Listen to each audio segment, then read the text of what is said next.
Hey kids, what's up? How was your day? Hey, Dad. What's wrong?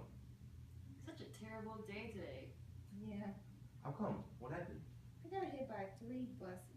Oh man, that's too bad. Well, it sounds like you guys are down, and I know that you guys have been wanting to try coffee lately. So today is your lucky day. Coffee? Alright guys, here you go. Coffee. Why is this so hot? Guys, you can't grab the sides, you have to grab the handle. I just want to grab my cup with 2 hands. You can't do that. Well, why not? See, let me explain.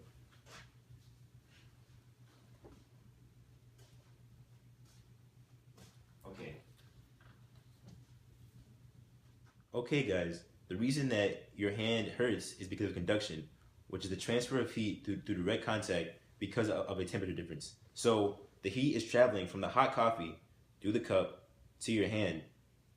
Wow. Thanks for such a great explanation, man. Let's drink our coffee. Okay. Wait a minute. This is still too hot to drink, though. What are we supposed to do? You can blow on it.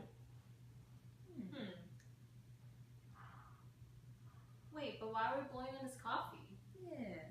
I'll explain.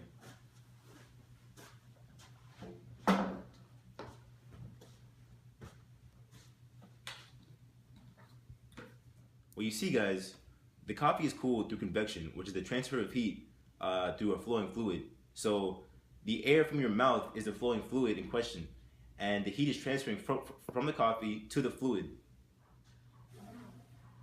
It's not cooling fast enough. Yeah, man. Can we get some ice? Sure. Thanks, Dad. Ice.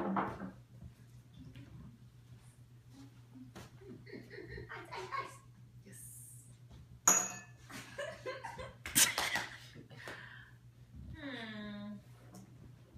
I wish the ice would sink to the bottom of this cup. Then my coffee would be much cooler. Are you sure? Yeah, why not? I mean, if the ice was at the bottom of the cup, then it would be surrounded by hot liquid, and then the ice would melt. I don't know. What do you think, man? Interesting question. Let's experiment with that. For this experiment, you will need 2 ice cubes with food dye in them, one of which contains a piece of metal, a hot plate, and 2 beakers of water. The ice cube on the left floats like a normal ice cube. It will cool the water around it at the top of the beaker, causing it to become more dense and sink, and be replaced by warmer, less dense water from the bottom of the beaker. This continuous exchange of hot and cold water creates convection currents. These convection currents can be used as a means of both heat and mass transfer. The mass transfer can be seen by the little blue trails that come from the ice cube as it melts. They sink to the bottom of the beaker and then are eventually spread out as the convection cycle continues.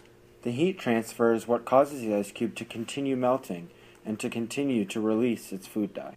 The ice cube on the right has a piece of metal frozen into it, causing it to sink. It will cool the water around it, causing it to become more dense, but it's already at the bottom, so it will not produce any convection currents.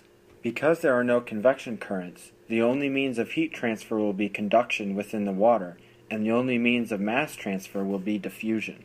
The mass transfer can be seen with the food dye.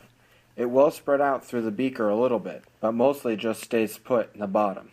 The heat transfer is best seen as a comparison with the ice cube on the left. You will notice that the right ice cube melts much slower because conduction is a less efficient means of heat transfer in fluids than convection. Therefore, floating ice cubes are better than sinking ice cubes for cooling down your coffee.